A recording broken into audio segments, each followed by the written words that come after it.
നീ എന്ത് ഈ നേരത്ത് ഇന്നും അച്ഛനായിട്ട് വഴക്കുണ്ടാക്കിയോ? ഇനി ഞാൻ ആ വീട്ടിലേക്കില്ല. അതെന്റെ വീടല്ലടാ. എല്ലാം വിധിയാണ് മോനെ. കൊറേയൊക്കെ കണ്ടില്ലെന്ന് അടിക്കണം. എത്രയെന്ന് വെച്ചാ കണ്ടില്ലാന്ന് നടിക്കുന്നത്? മടുത്തു. മരിച്ചുപോയ എന്റെ അമ്മയുടെ സ്ഥാനത്ത് ആ സ്ത്രീയെ കാണാൻ എനിക്ക് പറ്റില്ല. എന്തായാലും ഇനി ഞാൻ ആ വീട്ടിലേക്കില്ല. മോൻ ഇവിടെ നിന്നോ. സൗകര്യമൊന്നും ഇല്ലെങ്കിലും ഇത് നിന്റെയും കൂടി വീടാ. ആ, നിങ്ങൾ സംസാരിച്ചിരിക്കെ, ഞാൻ അടുക്കളയിലേക്ക് ചെല്ലട്ടെ.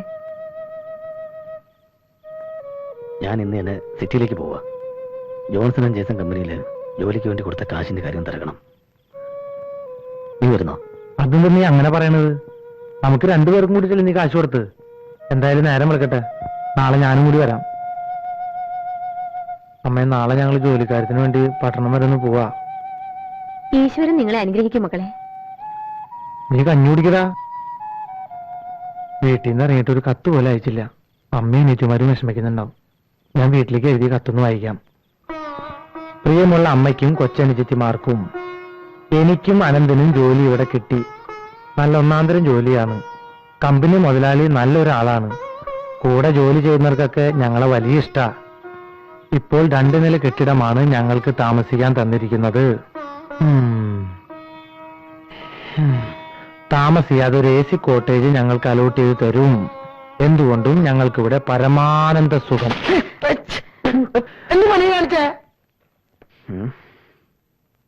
നിന്റെ കയ്യിൽ എത്ര ഉണ്ട്? 10 പൈസ ഉണ്ടാവും. അതിങ്ങട്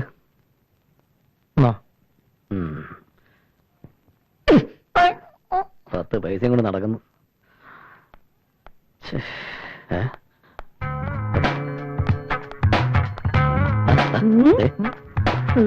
ഹലോ, എന്താ ഈ രണ്ടുപേരും കൂടെ ബാഗ് വെച്ചോടെ കാര്യം പോലെ? സുന്ദരി, ഹലോ, ഫൈൻ, താങ്ക് യു. ഇതാര് സുന്ദരിയാ? അതെ, എനിക്ക് ജോലി കിട്ടി. Thank you. പിന്നെ ഇത്രയും നാള് നിങ്ങളെ കുറിച്ച് ഓർത്ത് ഞാൻ വിഷമിച്ചിരിക്കുകയായിരുന്നു. ഏതായാലും കണ്ടുമുട്ടിയല്ലോ. അതെ, നിങ്ങൾ എവിടെയാ താമസം? ഞാൻ വരാം, എനിക്ക് പ്രശ്നമൊന്നുമില്ല. പക്ഷെ ഞങ്ങൾക്ക് പ്രശ്ന. എന്താ പ്രശ്നം അറിയോ? ഞങ്ങൾ 2 അവിവാഹിതരല്ലേ.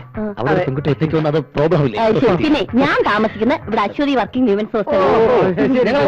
പിന്നെന്താ, പിന്നെ വൈകുന്നേരം കാണണം. അച്ഛന്റെ കാല് പിടിച്ച് കരഞ്ഞിട്ടാ ഇല്ലാത്ത 1 ലക്ഷം രൂപ ഉണ്ടാക്കി യുവമാരുടെ ഈ കമ്പനിക്ക് കൊടുത്തത്. എന്നിട്ടിപ്പോ എന്റെ 25,000 രൂപയും കൊണ്ടല്ലേ കാലമാടന്മാര് മുങ്ങിയത്. രണ്ടാനച്ഛന്റെ ശല്യം സഹിക്കാൻ വയ്യാതെ എന്റെ അമ്മ ഊരിത്തന്ന ആഭരണങ്ങൾ വിറ്റാ ഞാൻ ജോലിക്ക് കയറിയത്. ഇപ്പൊ എനിക്കും പോകാനൊരിടവില്ലേ.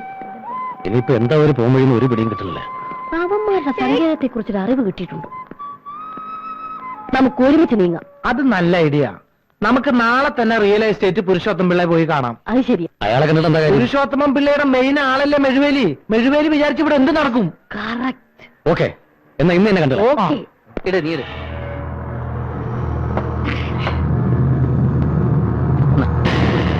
ഓഹോ, ജോൺസൺ ആൻഡ് ജേസൺ കമ്പനിയുടെ മാനേജിംഗ് ഡയറക്ടേഴ്സ് 2 ഇവിടെ ഇരിക്കുകയായിരുന്ന. ഞങ്ങൾ കുറെ തിരക്കി. ഒരു മിനിറ്റ്, ഒരു കാര്യം പറയണ്ടായിരുന്നു. സോറി കേട്ടോ. ഞങ്ങൾക്ക് ആവശ്യം ഇവനെ.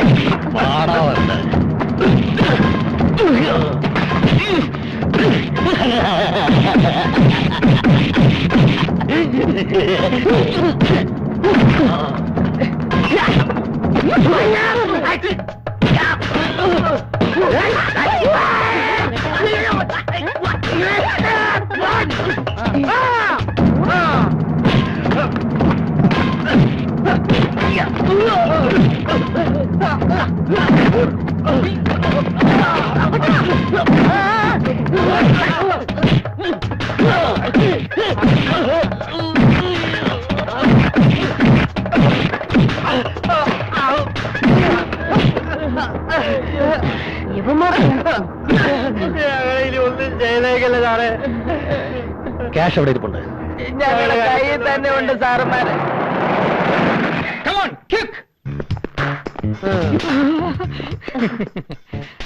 നിങ്ങൾ അവിടെ വന്നാ മതി. വേറെ പ്രശ്നമൊന്നുമില്ലല്ലോ. ഇതുവരെ പ്രശ്നമൊന്നുമില്ലായിരുന്നു. പ്രശ്നമില്ലെന്നോ? അതെ, ഇതാണ് ജോൺസൺ ആൻഡ് ജെയ്സന്റെ MD. MD അല്ല, തെണ്ടികൾ. അതെ. എവിടെയാണ് പണം വെച്ചിരിക്കുന്നത്? ഇവിടെ തന്നെ ഉണ്ട്. കാശ് ഉൾപ്പെടെ 1.25 ലക്ഷം. പെട്ടെന്ന് തുറന്നെടുക്കണം, സമയമില്ല. എന്റെ കൂടെ എല്ലാരും വന്നോളൂ, ഒരു പ്രശ്നമില്ലാതെ ഞാൻ നോക്കിക്കോളാം. ഒരു കാര്യം പറഞ്ഞാൽ മനസ്സിലാക്കണം, ബോധം ഉണ്ടോ നിനക്ക്? എടാ അവിടെ ഭൂമിക്കും 2000 രൂപ വിലയുള്ളൂ, നീ പോയി നോക്കിയോ? ഞാൻ പോയി നോക്കിയില്ല. ആ വിലയ്ക്കൊന്നും അവിടെ വസ്തു കിട്ടില്ല. അത് ശരി, അത് നിനക്ക് എങ്ങനെ അറിയാം? Hello, good morning. പിന്നെ ഇങ്ങോട്ടൊന്നും കണ്ടില്ലല്ലോ.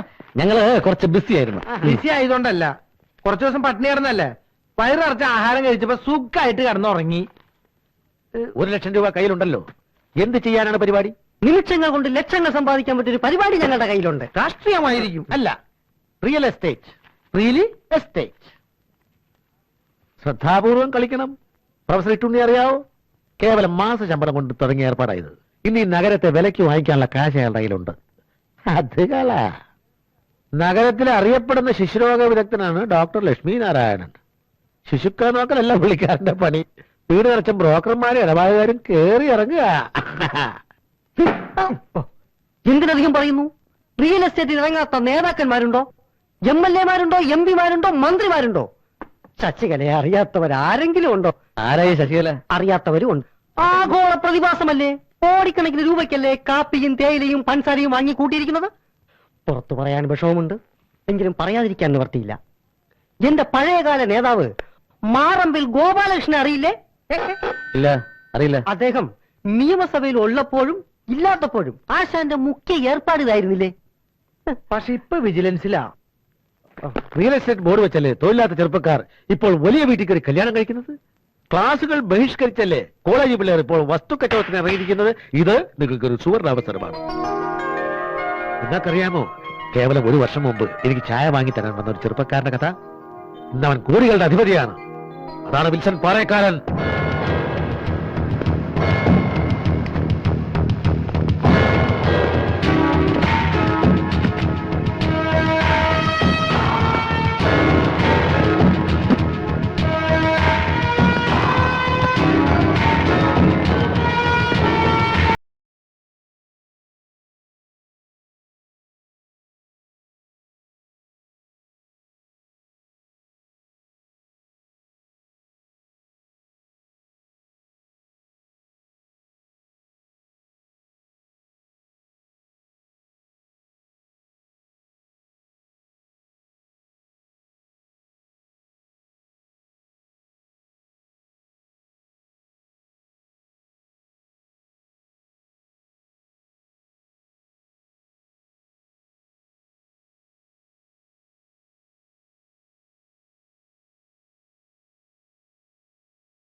ആരാ?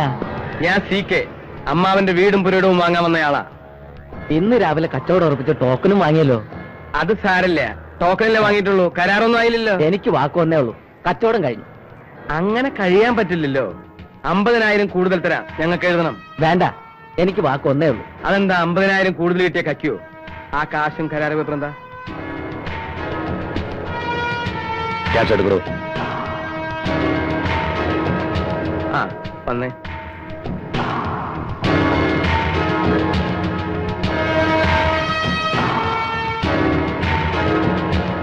ഈ നാട്ടിൽ CK അറിയാതെ ഭൂമി വിൽക്കില്ല, ആരും വാങ്ങില്ല. അതാണ് CK.